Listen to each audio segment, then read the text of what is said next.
The wind on Kharu never slept. It scoured the basalt ridges in long moaning exhalations, carrying grains of obsidian sand that clicked against Elias Thorne's visor like impatient fingers trying to get in. He had been listening to that sound for 941 days, long enough for it to become the rhythm of his own pulse, the habitat module, officially Outpost 7. But he had stopped calling it anything at all, crouched beneath a permanent bruise-colored storm front. Inside, the air recyclers wheezed like dying accordions. The lights were dimmed to 20% to save the last reactor core. Elias sat on the only chair that still had all 4 legs, staring at the final photograph he had not yet deleted. His wife Mara and their daughter Lena on the porch of the old house in Wellington, Earth still blue and alive behind them. The image was cracked across Lena's smile. The screen had fractured the day the solar flare took out half the outpost's electronics. He had never fixed it. Some wounds you keep open so you remember you can still bleed. He was 58 years old, though the low gravity and the drugs made him feel both younger and immeasurably ancient. His beard was white now, long enough to tuck into the collar of his suit when he went outside. His left hand trembled whenever he forgot to take the dopamine stabilizers. The crew park, Singh, Amara, and young Reyes were bones in a crevasse 15 kilometers north, under a cairn of black volcanic glass.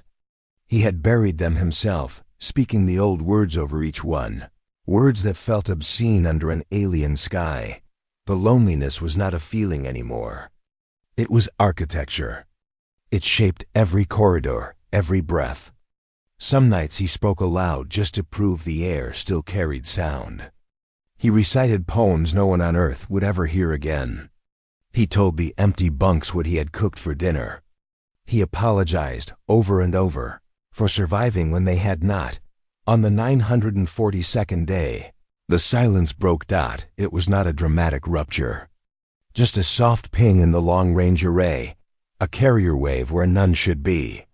Elias froze with a tube of reconstituted protein halfway to his mouth. The frequency was wrong, too low, too pure, like a cello string plucked inside his skull. He wiped his hands on his trousers and limped to the CUM station. The signal resolved into a single frame of video, repeating every 11.7 seconds. A corridor lit by cold blue light. Walls of seamless black stone veined with living gold. And at the far end, a figure too tall, too symmetrical. Turning slowly toward the camera before the loop reset, he played it 43 times. On the 44th, he noticed the figure had no helmet. It was breathing the air of Kharu without a suit. Elias slept not at all that night. He lay in the dark and listened to the wind trying to pry the habitat apart nail by nail. By dawn, though dawn on Kharu was only a marginal lightening of the murk, he had made the decision that would kill the man he had been. He packed light.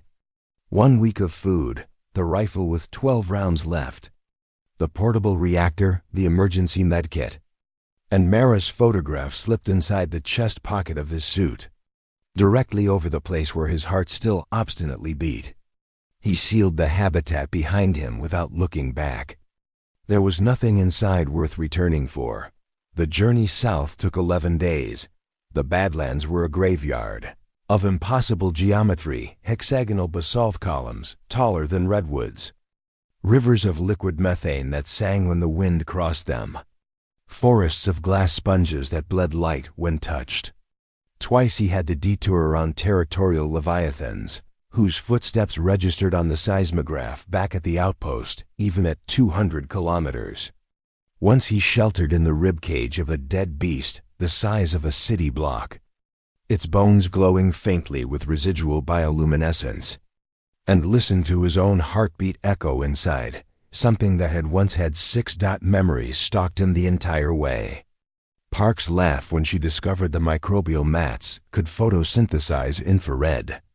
Singh humming Punjabi folk songs while repairing the rover. Amara teaching Reyes to swear in French. Reyes' last transmission, voice cracking. "Doc, it's beautiful. You should see," then static.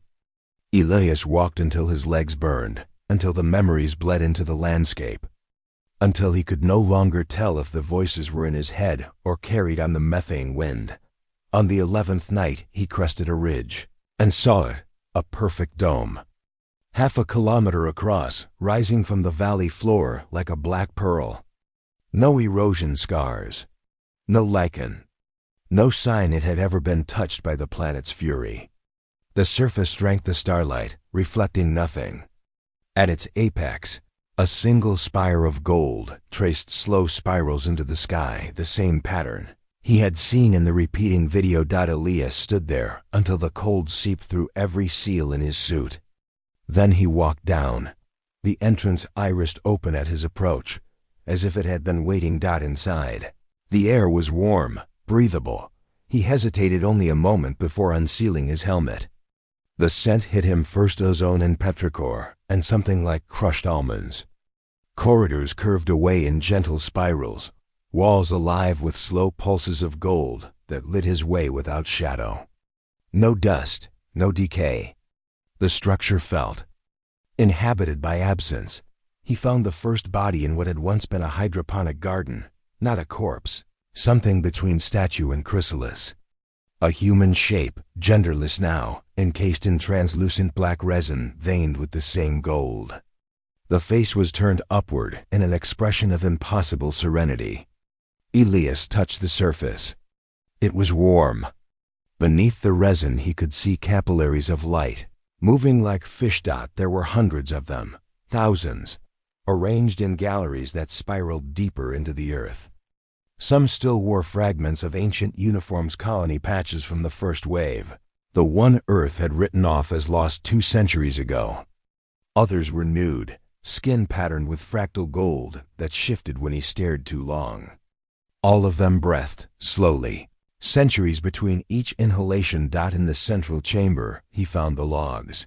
They were not files. They were memories projected directly into the visual cortex by the golden veins in the walls. He watched the first colonists arrive full of hope. Watched them discover the indigenous life crystalline entities that lived in the deep time, communicating through resonant frequencies in the planet's crust. Watched the first attempts at contact. The first infections. It had not been hostile. The entities offered symbiosis. Perfect adaptation to Kharu's environment, immortality, transcendence of flesh. Most of the colonists accepted. A few resisted. The resistors were archived, preserved as warnings or perhaps as seed stock. The final log was from Captain Isabel Vega, dated 107 years ago. If you are watching this, you are the last pure human on this world. The entities have almost finished their work. We are becoming something new, something vast. The Alpha is waking. It will offer you the same choice we took. Do not fear it. Fear remaining behind. The chamber lights brightened. He felt it before he heard it, a pressure behind the eyes like the onset of migraine. Then the voice, not sound but meaning, blooming directly in his mind. Welcome, last child of Earth. The floor rippled. From the darkness at the far end rose a shape that hurt to perceive directly. 15 feet tall, bipedal but wrong in every proportion, limbs too long, joints bending in extra directions, skin like polished obsidian threaded with constellations of gold. Its face was still almost human, beautiful in the way knives are beautiful. Eyes like dying stars. It spoke with 1,000 voices at once, layered into one impossible chord. Kneel, human. Elias laughed. The sound startled him more than the creature. It came from deep in his chest, raw and shocked and real. He had not laughed since Reyes died. The Alpha tilted its head, galaxies shifting behind its eyes. You find me amusing? No, Elias gasped, still laughing, tears cutting clean tracks through the dust on his face. I find me hilarious. All of us. We crossed light years. We burned worlds to get here. And the best welcome the universe can manage is making me kneel to a prettier version of myself. You are dying, Your cells are unraveling. Your species is extinct, but for you, join us. Become eternal. Elias looked around at the suspended colonists, their faces luminous with peace he had never known. And give up this? He asked, gesturing at his trembling hands, his scarred suit. The photograph crumpled against his heart. Give up hurting? Give up missing them? You want me to stop being the man who carried his friends' bodies one by one across 15 kilometers of hell, because I couldn't leave them behind? You want me to forget the sound of my daughter's laugh? Those are chains. They're mine, he said simply. The Alpha regarded him for a long moment. The pressure in his skull increased until blood dripped from his nose. You would choose oblivion? I choose them, Elias said. Every second I have left, I choose them. Something shifted in the vast gaze, almost like sorrow. Then witness what your choice costs. The chamber walls became windows. He saw stars, billions of them, flaring and dying in accelerated time. Civilizations rose and fell like waves. He saw Earth's sun swell red, saw the last humans upload themselves into light, saw Kharu's entities spread across the galaxy in slow, patient waves, absorbing everything into their perfect unity, and alone, always alone, a single fragile biological human walked on dying worlds, carrying photographs and memories and pointless, beautiful pain. The vision lasted seconds or centuries. When it ended, Elias was on his knees after all, not in submission, but because his legs had given out. The Alpha stood over him, closer now, its breath warm against his face. There is another path, it said, softer now, almost gentle. Not oblivion, not erasure, integration. Without loss, your memories, your pain, your love, all preserved, all amplified. You will still be Elias Thorne, but you will never be alone again. He looked at the photograph in his shaking hand. Lena's cracked smile.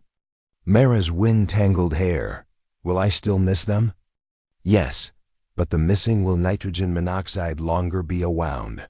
Idly will be a song. Elias closed his eyes. He thought of the habitat returning to silence, of the wind slowly erasing his footprints, of dying with no one to close his eyes. He thought of Park's laugh echoing forever in some vast joined mind. Show me, he whispered. The Alpha reached out. Its hand, too many joints, too graceful, cupped the back of his skull like a lover. Gold threads spilled from its palm, burrowing painlessly through skin and bone. He felt his neurons light up like city seen from orbit. The pain was exquisite. The joy was worse. He saw everything the entities had ever learned. The birth of stars inside nebulae like golden embryos. The slow dreams of gas giants. The final heartbeat of the last whale on Earth. He felt the colonists welcome him home. Not as prodigal, but as the final note in their chord. And through it all, threaded like crimson silk, his own memories burned bright and unbreakable. Mara's hand in his, the delivery room, Lena's first steps. The way Reyes had saluted him with trembling fingers as the crevasse took him. When he opened his eyes, he was no longer kneeling. He stood level with the Alpha. Taller now, skin already threading with gold. The chamber looked small suddenly, toy-like. He could feel the entire planet breathing with him. Could taste the thoughts of the suspended sleepers like wine. The Alpha smiled, actually smiled, with something that might have been pride. Welcome home, brother. Elias reached out and touched one of the chrysalises. The figure inside stirred, eyes opening to reveal the same galactic depths. Captain Vega? He asked. The answer came in his mind, warm and amused. Took you long enough, Thorne. He laughed again. And this time the sound filled the entire dome, rolled out across the Badlands, made the glass sponges sing in harmony. Far above, in the cold between stars, something changed. Ancient arrays on the outpost's long-dead satellites flickered to life. A beacon, tuned to human frequencies, began to transmit. This is Outpost 7. Kharu, Epsilon Eridani System. We are here. We are. Waiting. Come home. The signal would take 12 years to reach the nearest human colony. Elias felt it go out like a gull into the dark. He turned to the Alpha, who had once been the first colonist to say yes 2 centuries ago, and felt the vast joined mind settle around his shoulders like a cloak made of stars. Let's get ready for company, he said. The Alpha's answering smile could have powered suns out in the endless night. Ships that had been lost for generations turned their prows toward a new star, engines waking from long sleep. And on Kharu, beneath storm skies slowly clearing for the first time in millennia, something new opened its eyes and remembered what it meant to hope.